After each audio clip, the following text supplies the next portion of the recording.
잘 아신 대로 예수님의 제자들은 대부분 갈릴리 바닷가에서 고기를 잡는 어부들이었습니다.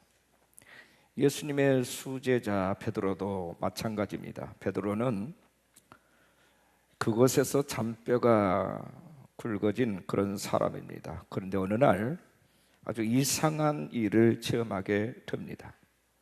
밤이 새도록 그물을 내렸지만 피라미 한 마리도 잡히지 않았습니다. 이제 다음날 아침에 맥이 빠진 채 그물을 정리하고 있었습니다. 베드로뿐만 아니라 베드로의 동생 안드레 그리고 사촌인 야고보와 요한도 함께 있었습니다. 그 무렵에 아침 일찍부터 예수님의 말씀을 듣기 위해서 많은 사람들이 바닷가에 몰려들었습니다. 예수님께서 무리들을 향하여서 말씀을 전하신 후에 베드로에게 말씀하십니다. 깊은 데로 가서 그물을 내려 고기를 잡으라. 그냥 그물을 내리라 이렇게 말하지 않고 그물을 내려 고기를 잡으라. 고기가 있을 거다, 그런 뜻입니다. 밤새 허탕을 친 베드로는 몸도 마음도 지쳐 있었지만 그러나 이렇게 대답합니다. 선생님, 밤새도록 그물을 던졌는데 한 마리도 잡지 못했습니다. 그러나 말씀하시니 순종하겠습니다. 그들이 다시 나가서 그물을 던졌습니다. 그런데 놀라운 일이 일어납니다. 고기가 너무 많이 잡혀서 두 배가 가라앉을 정도까지 됐다. 그물이 찢겨질 정도가 됐다, 이렇게 얘기를 하고 있습니다. 베드로가 예수님 앞에 엎드려서 말합니다. 주여, 나를 떠나소서, 나는 죄인입니다.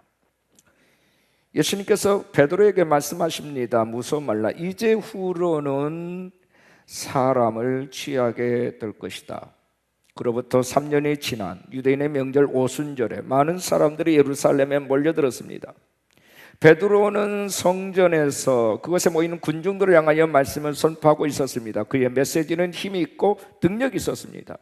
예수 그리스도의 십자가와 부활에 대하여 설교를 했습니다. 사람들의 마음이 찔렸다, 성경이 그렇게 말하고 있습니다. 사도행전 2장 40절 이하에서 이렇게 기록하고 있습니다. 또 여러 말로 확증하며 고난 이르되 너희가 이 패역한 세대에서 구원을 받으라 하니 그 말을 받은 사람들은 세례를 받음에 이날의 신도의 수가 3,000이나 더하더라, 이렇게 말씀합니다. 갈릴리 어촌의 평범한 한 어부가 위대한 전도자로 거듭난 순간입니다. 3년 전 베드로에게 네가 사람을 취하리라 하신 말씀이 이루어진 사건입니다. 하루아침에 위대한 전도자가 되는 건 아닙니다. 예수님은 약속하신 대로 성령을 보내주셨고 오순절날 성령 충만함을 받은 후에 베드로와 그의 형제들은 사람을 낚는 어부가 되었습니다. 베드로와 그의 몇 사람의 어부들이 예수님의 제자로, 전도자로, 사도로 부름받게 된 과정을 보여주고 있는 말씀이 오늘 본문의 말씀입니다. 주께서 이렇게 말씀하십니다. 우리 한번 따라하겠습니다. 이후로는 사람을 취하리라. 다시 한번, 오늘 제목인데요. 이후로는 사람을 취하리라. 오늘 본문을 통해서 주께서 우리에게 주신 교훈 몇 가지를 우리가 새겼으면 합니다. 첫째는 주님의 부르심은 우리 일상의 생활의 현장에서 있었다 하는 것입니다. 특별한 것이 아닙니다. 우리가 현장에서 종사하고 있는 어떤 그곳에서 주님은 자연스럽게 부르셨습니다. 본문 1절과 3절을 보면 무리가 몰려와서 하나님의 말씀을 들을새 예수는 게네사렛 호숫가에 서서 3절에 예수께서 한 배의 어르신이 그 배는 시몬의 배라 육지에서 조금 떼기를 청하시고 앉으사 배에서 무리를 가르치시더니 이른 아침부터 사람들이 예수님의 말씀을 듣기를 위해 바닷가로 나왔습니다. 예수님은 베드로의 배에 오르셨습니다. 그리고 무리들에게 천국의 복음을 가르쳐 주셨습니다. 베드로와 그 형제들은 아직까지는 정식 제자는 아니었지만 본문의 정황을 미뤄볼 때 예수님은 의도적으로 그들을 부르시기 위해서 접근하셨음을 알 수가 있습니다. 가르치시기를 다 마치신 후에 베드로와 그의 형제들에게 집중하십니다. 그리고 명령하십니다. 그들을 향하여 첫 번째 주님의 시험은 순종이었습니다. 순종을 테스트하는 시험이었습니다. 4절 보니까 깊은 데로 가서 그물을 내려 고기를 잡으라. 베드로의 상식에 맞지 않았지만 베드로는 이렇게 대답합니다. 5절에 선생님, 우리들이 밤이 새도록 수고하였으되 잡은 것이 없지만은 말씀에 의지하여 내가 그물을 내리리이다. 그물을 내리지 않아도 되는 정당한 사유가 몇 가지 있습니다. 첫째는 시간적으로 고기 잡는 시간이 아닙니다. 지금은 날이 밝은 아침 시간이에요. 두 번째는 경험상으로 낮 시간대는 고기가 깊은 곳에 있지 않다는 것을 그들은 잘 알고 있어요. 세 번째는 밤이 새도록 수고했기 때문에 지금은 쉬어야 할 때입니다. 넷째는 자신은 노련한 어부이고 예수님은 고기잡이에 대해서는 문외한입니다. 그럼에도 불구하고 예수님의 말씀에 순종하기로 결심을 합니다. 다시금 호수 깊은 곳으로 노를 저어갑니다. 헛수고 일 것을 뻔히 알았지만 말씀에 의지하여 그물을 내렸다 했습니다. 그런데 놀라운 기적이 일어났습니다. 마음의 불평과 의심이 있다 할지라도 주의 말씀에 순종하는 것은 복된 것이라는 것입니다. 하나님께서는 지금도 순종하는 자를 찾고 계시고 순종하는 자를 통해서 영광을 받으시는 분이시다. 지금도 그분은 우리의 일상 가운데 찾아오셔서 우리를 끊임없이 시험하고 계신다. 그 시험의 첫 번째 과제는 순종 시험이다.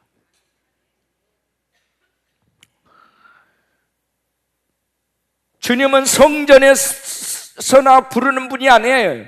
특별한 곳에서만 우리를 부르신 분이 아닙니다. 우리의 일상의 현장에서, 우리의 삶의 터전에서, 가정에서, 학원에서, 일터에서 자연스럽게 주님은 우리를 부르신 분이십니다. 근데 우리가 못 듣는 것뿐이에요. 아니, 말씀을 하셔도 내가 관심 밖의 일이기 때문에 사람들이 들으려고 하지 않습니다. 주님의 부르심이라고 확신하지 못합니다. 왜 그럴까요? 우리의 마음속에 너무나도 많은 생각들이 있기 때문에, 세상에서 우리가 사는 동안 너무나도 많이 보고 많이 듣고 경험하고 또 그렇게 어울리다 보니까 우리에게는 너무 노이즈가 많아요. 잡음이 많아요. 내 상식과 내 논리에 부합하지 않는다는 이유로 주의 말씀이 방해를 받고 있어요.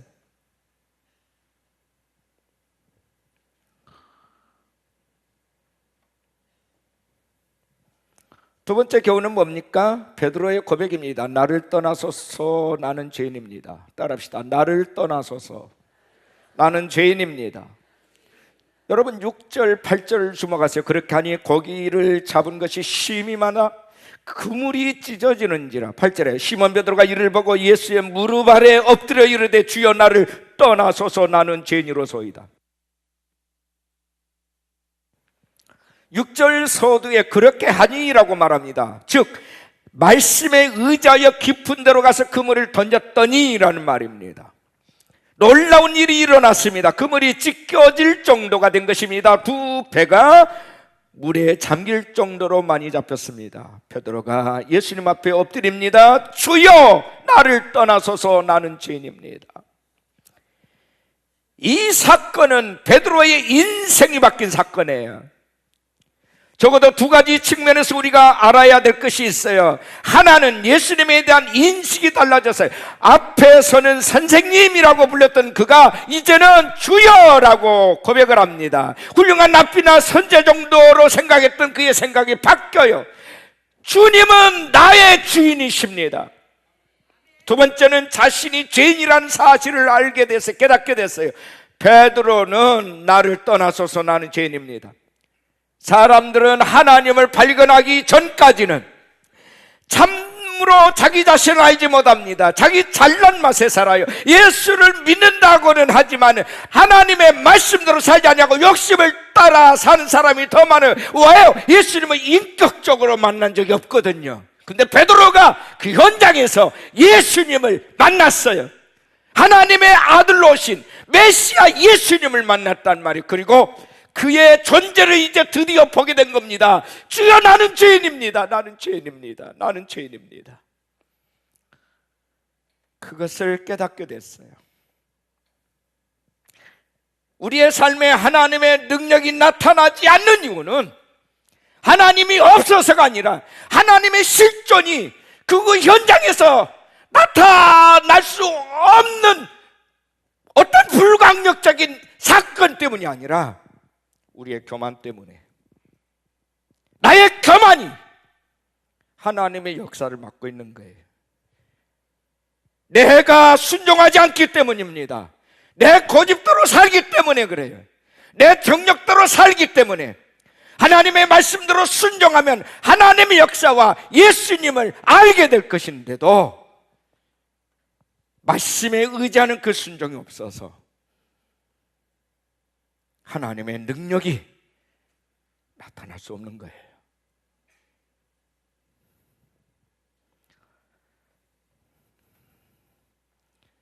그러다가 어느 순간에 하나님의 존전에서 그의 얼굴을 뵙는 순간, 예수님이 나의 왕이라는 사실을 깨닫는 순간, 상대적으로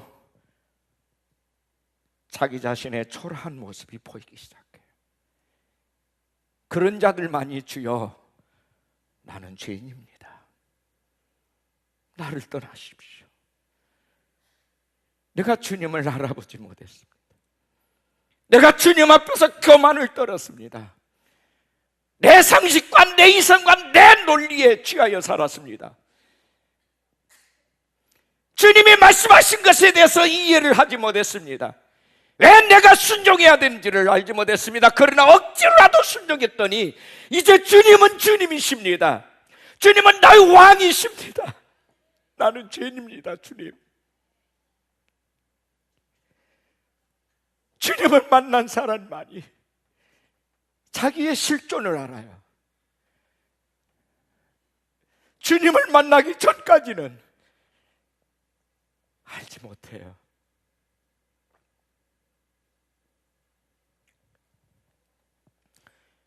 세 번째 교훈이 뭡니까? 네가 사람을 취하리라. 본문 10절 주마가서 예수께서 시몬에게 이르시되 무서워하지 말라, 이제 후로는 내가 사람을 취하리라. 두려워 떠는 베드로에게 주님은 다정하게 다가와서 말씀하십니다. 무서워하지 마라. 왜 베드로가 무서워 떨었을까요? 지금 자기 앞에 서 계신 그분이 바로 엄위하신 하나님이라는 사실을 알았기 때문입니다. 단순한 공포가 아니에요. 거룩하신 하나님의 존전에서 죄인된 자신의 모습이 너무나도 추하고 초라했기 때문에.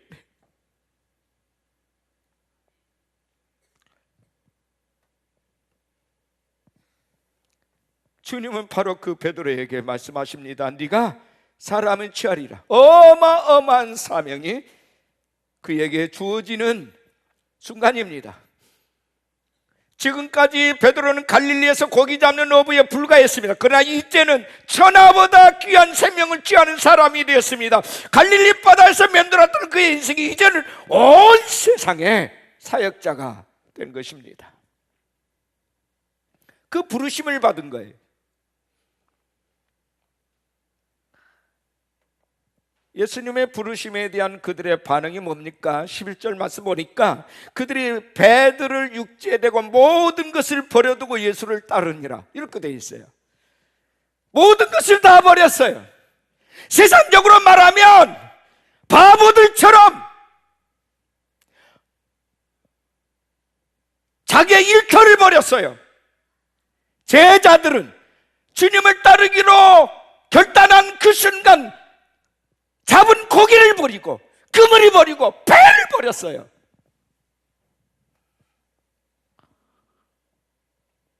예수님은 제자들에게 강요하지 않으시고 단지 말씀하셨습니다. 이제 후로는 네가 사람을 취하리라.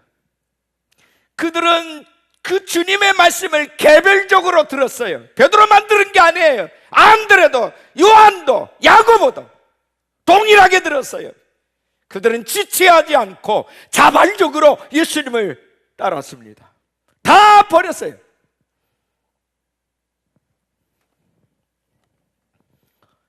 이 사건을 통해서 우리가 배워야 될 교훈은 세 가지예요. 첫째는 순종입니다. 순종. 사무엘 선지자가 사울 왕에게 나타나서 이렇게 말합니다. 순종이 제사보다 낫고 듣는 것이, 하나님의 말씀을 듣는 것이 수당의 기름보다 낫다. 네가 드리는 어떤 예물보다 낫다, 그 말이에요. 때로는 우리의 이성은, 우리의 자존심을 자극합니다. 그러나 예수님을 만난 사람은 감정으로 반응하지 않습니다. 주님의 말씀이라면 자신의 경험이나 신념일지라도 내려놓을 줄 아는, 내려놔야 하는 순종이 있어요. 그러나 바로 그 순종 앞에 복된 길이 열리는 거예요.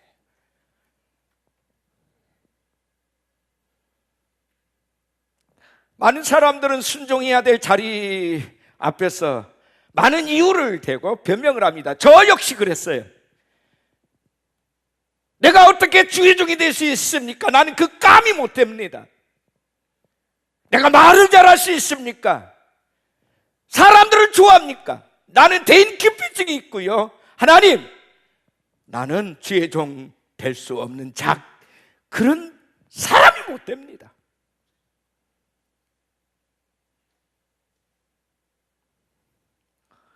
근데 여러분 기억하십시오. 베드로가 그물이 찢겨질 정도로, 두 배가 잠길 정도로 고기를 많이 잡는 것은 그의 기술 때문인가요? 그가 노력해서 된 결과입니까? 아니죠. 주님의 말씀대로 순종했더니 일어난 결과물이에요. 오늘 너무 많은 사람들이 자기의 능력으로 주의 일할 거라고 생각을 해요. 그래서 능력이 없으면 나는 불가능하다, 나는 감이 못 된다. 정말 그러십니까? 제가 주의를 하는 것도, 여러분이 주의를 하는 것도 능력으로 하는 게 아니에요. 순종으로 하는 거예요. 그런데 주님이 일하세요.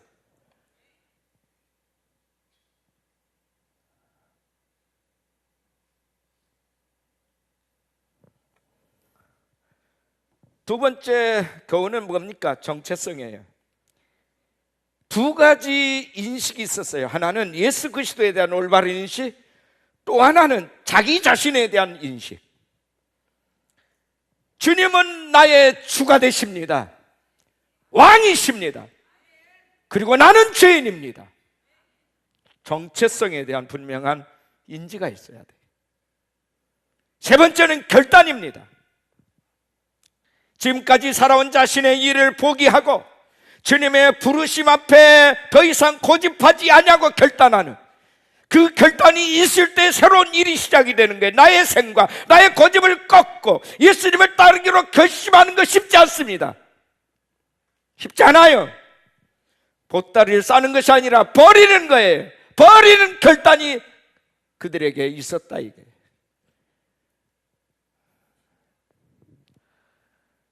그 후에 제자들은 예수님과 동행하면서 3년 동안 훈련을 받습니다. 하지만 결정적인 순간 또 예수님을 부인했고 배신했습니다. 예수님께서 고난당하시고 십자가에 달렸을 때 베드로와 그 동료들을 다시 갈릴리 바다로 돌아왔어요. 버렸던 그물을 다시 꺼내들었고 다시 배를 탔습니다. 예수님이 그들에게 하실 말씀을 그들은 버렸어요. 이전에 했던 것처럼 밤새도록 그물을 던졌지만 그 날도 허탕이었어요. 그때 부활하신 예수님께서 다시 게네사렛 호수라고도 불리는 그 갈릴리 바다에 나타나셨습니다. 그들을 향하여 소리칩니다. 그물을 배 오른편에 던져라. 이번에도 역시 순종했더니 그물이 찢어질 정도로 많은 고기를 잡았어요. 예수님은 그들을 책망하지 아니하시고 숯불에다가 고기를 구우시면서 와서 조반을 먹으라. 책망하지 아니하시고 그들을 격려하십니다. 우리가 결코 잊어서는 안 될 게 있어요.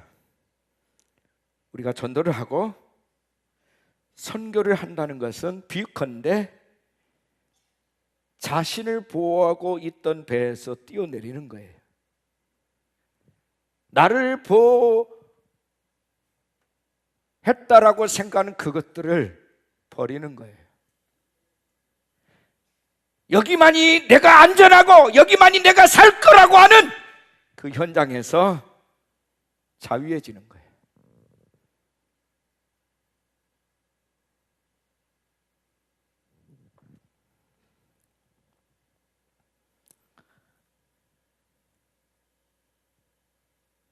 자신의 안전지대를 벗어나 모험에 몸을 던지는 그것이 전도요 선거입니다. 무작정 모험하자는 일이 아니라 주님께서 부르시는 그 부르심의 현장으로 함께 가자 하는 거예요. 그러나 얄궂게도 주님은 우리를 안전하고 평안한 곳으로 부르지 않았습니다. 주님이 우리를 부르시는 현장은 언제나 불편하고 위험하기 짝이 없는, 위험을 감수해야 하는 그런 현장이에요. 베드로에게뿐만 아니라 예수를 만난 모든 사람들에게 해당되는 말씀이에요. 그래서 사람들은 그 결단을 쉽게 하지 못하는 거예요. 잃어버릴까봐, 상실할까봐.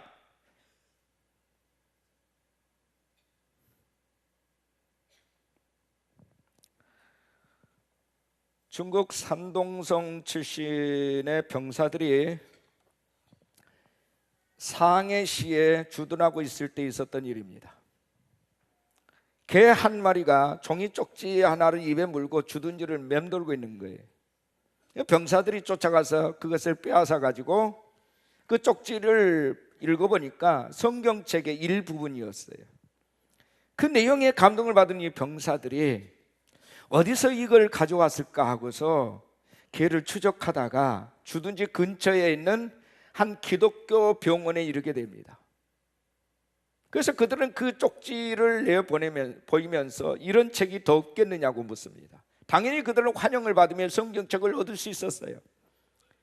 이 일로 인하여서 고포드 박사와 중국인 선교사가 그 부대를 방문하게 되었고, 거기에서 무려 2,000명의 병사들이 믿음을 갖기로 결단한 사건이 일어납니다.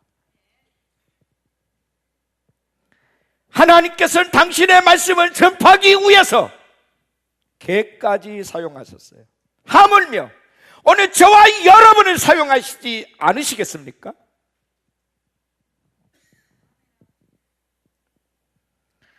다니엘서 12장 3절 말씀에 지혜 있는 자는 궁창의 빛과 같이 빛날 것이요 많은 사람을 어른도로 돌아오게 한 자는 별과 같이 영원토록 빛나리라. 아멘 하시죠? 아멘. 예수님은 우리를 통해서 많은 사람이 하나님께로 돌아오게 되는 것을 원하고 원하시며 그것을 기뻐하신다. 여러분, 맹수 중에 맹수를 사자라고 하지 않습니까? 사자는 절대로 죽은 고기를 먹지 않는다고 합니다. 살아있는 동물만을 공격해서 잡아먹습니다. 다시 말하면 움직이는 동물은 사자의 공격 대상이 될 수 있다는 얘기예요. 성경은 말씀하기를 사탄이 우는 사자와 같이 삼킬 자를 두루 찾고 다닌다. 사탄의 임무는 사자처럼 움직이고 있는 성도, 살아있는 교회, 생명 있는 공동체를 가만두지 않는다 그 말이에요. 삼키려고 달려든다. 우리가 움직이지 않으면 사탄도 움직이지 않습니다. 우리가 충만하지 않으면 사탄도 우리를 공격하지 않습니다. 우리의 영혼이 잠들었으면 사탄도 우리 곁에서 같이 잠을 잡니다. 그러나 우리가 깨어나는 순간, 내가 전도하고 기도하려고 애를 쓰는 순간, 주야로 말씀을 묵상하려고 하는 순간, 성령의 갈망에 빠지는 순간, 충만하여 나가는 순간 사탄은 재빠르게 우리를 삼키려고 움직이기 시작합니다. 가만히 있는 사람은 건들지도 않아요. 열심히 내는 사람 공격해요.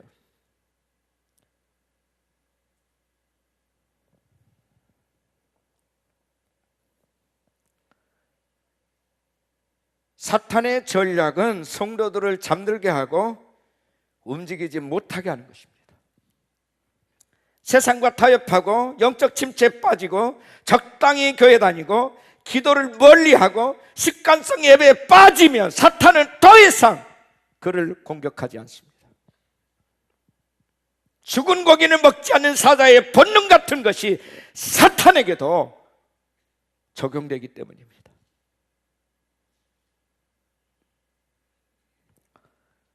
사탄은 지금도 영적인 교회를 노리고 있습니다.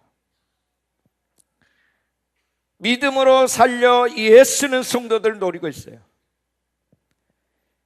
신령한 가정을 노리고 있습니다.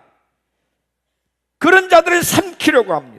돈 버는 것보다 번 돈을 지키는 것이 도렵듯이 은혜 받고 기도의 줄을 붙잡고 믿음으로 세워지는 것도 어렵지만 그보다 더 우리에게 필요한 것은 믿음과 받은 은혜를 지키려고 하는 순교 정신입니다.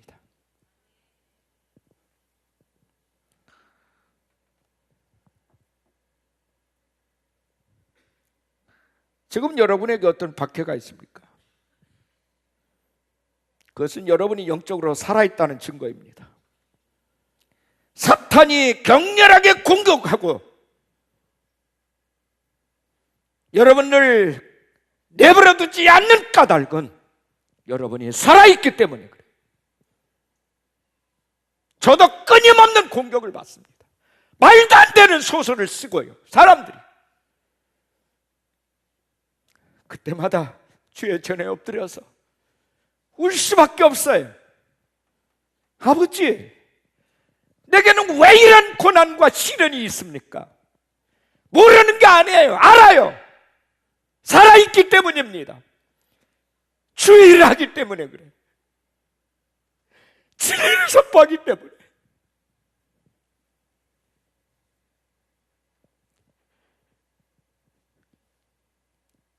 가만히 있으면 공격받을 일도 없죠. 그러나 성령에 취하고 복음에 취해서 아버지의 부르심대로 반응을 하려고 하면 할수록 만만치가 않아요. 사탄은 저를 간두지를 않습니다. 이단 사이비자들을 통해서 공격을 하고 믿음 떨어진 사람들을 통해서 공격하고 기도하지 않는 사람들을 통해서 공격합니다.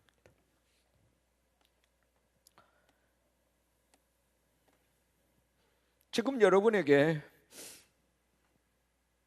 시련과 고난이 크시다고요? 기뻐하고 즐거워하시기를 바랍니다. 초대교회 시기에 소아시아 지역에 비두니아 총독으로 있던 플린이라는 사람이 당시에 로마 황제였던 트라이안에게 보낸 보고서 내용 중에 이런 글이 있습니다. 이런 내용이 있는데 들어보시기 바랍니다. 황제시여, 저는 부하 중 몇 사람을 그리스도인으로 유장을 해서 교회 공동체에 들어가도록 했습니다. 부하들에게 세례를 받게 하고 그리스도인들과 생활하면서 그들의 일거수일투족을 살펴보도록 했습니다. 그들의 보고에 따르면 그리스도인들은 밤이든 낮이든 모일 때마다 그들의 신인 예수 그리스도를 노래한다고 합니다. 또 자주 빵을 나누어 주고 포도주를 마시면서 즐거워한다고 합니다. 참으로 이해할 수 없는 것은 그들이 자신들을 괴롭히는 이들을 위해서도 기도한다는 것입니다. 황제시여, 그들은 로마의 관리들과 황제폐하를 위해서도 기도하고 있습니다. 무엇보다 분명한 사실은 그들이 서로 사랑하고 있다는 것입니다. 이것이 보고서 내용이에요.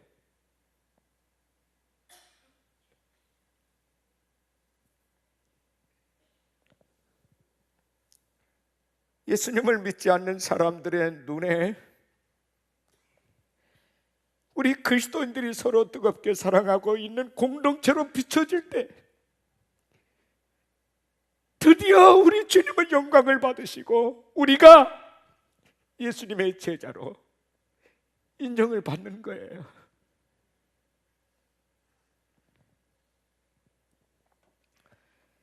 1세기 그리스도인들이 숨어 지내던 카타콤의 어느 벽면에 이런 글이 적혀 있습니다. 우리는 서로 사랑함으로 천국을 경험한다. 우리는 서로 사랑함으로 천국을 경험한다.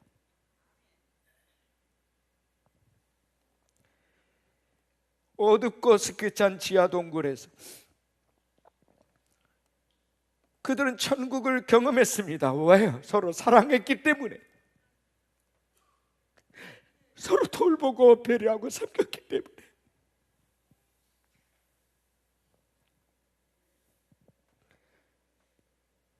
추수의 계절입니다. 씨를 뿌리지 않고 거두는 법은 없어요. 그 씨앗이 땅에 떨어져 죽을 수도 있습니다. 우리가 봉사를 하거나 전도를 할 때마다 과연 열매가 있을까 하고 염려할 때가 있습니다. 씨를 뿌리는 사람은 그런 생각을 하면 안 돼요. 싹이 나든지 안 나든지 그냥 씨를 뿌리는 것이에요. 땅에 떨어진 씨는 썩지 않고는 싹을 틔울 수가 없습니다. 이것은 영원한 진리입니다.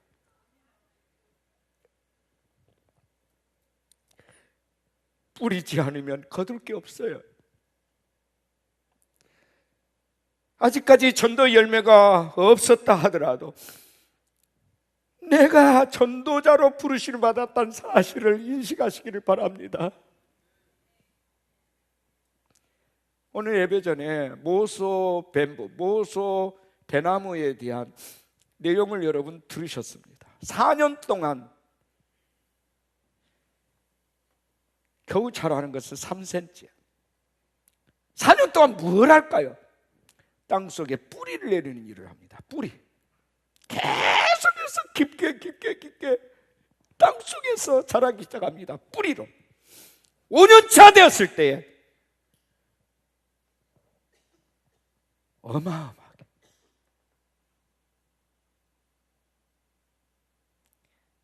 한 6주 정도 되면 15m로 자랍니다. 그때를 위해서 땅속에 깊은 뿌리를 4년 동안 내리는 거예요.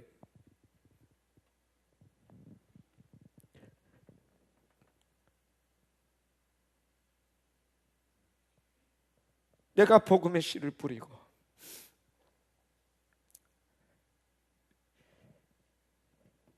그들을 위해서 예수의 사랑을 전하고 공을 들이는 것이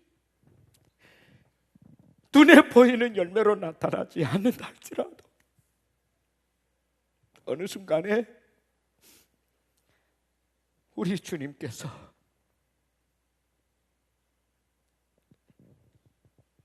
어마어마한 나중된 자가 먼저 되고 먼저 된 자가 나중될 자가 있다고 그랬잖아요. 비록 나중에 출발했지만 우리보다 훨씬 더 위대한 전도자로, 위대한 믿음의 사람으로 하나님께서 그들을 자라게 하실 것입니다. 생명을 주신 이가 주님이시라면 그 생명이 성장하게 성숙되게 하는 게 주님 아니시겠습니까? 베드로에게 이제후로는 내가 사람을 취하리라 말씀하신 주님, 저의 눈을 열어주셔서 우리를 부르신 주님을 보게 하시고 저의 귀를 열어서 우리를 부르신 주의 음성을 듣게 하시며 담대히 안전지대를 떠나게 하여 주십시오. 이게 저와 여러분의 기도 제목이 되어야 합니다. 결코 두려워하지 말고 바로 그 박해를 뛰어넘어서서 우리의 믿음을 지키고 충성할 때에 박해가 있을지라도 그래도 복음을 전하며 순종한 삶을 살아갈 때에 우리 아버지께서 계획하신 대로 이제후로는 네가 사람을 취하리라. 어마어마한 전도의 결실을 맺게 하실 줄로 믿습니다.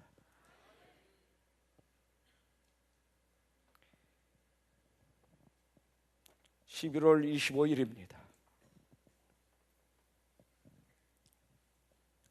그냥 지나가지 마십시오.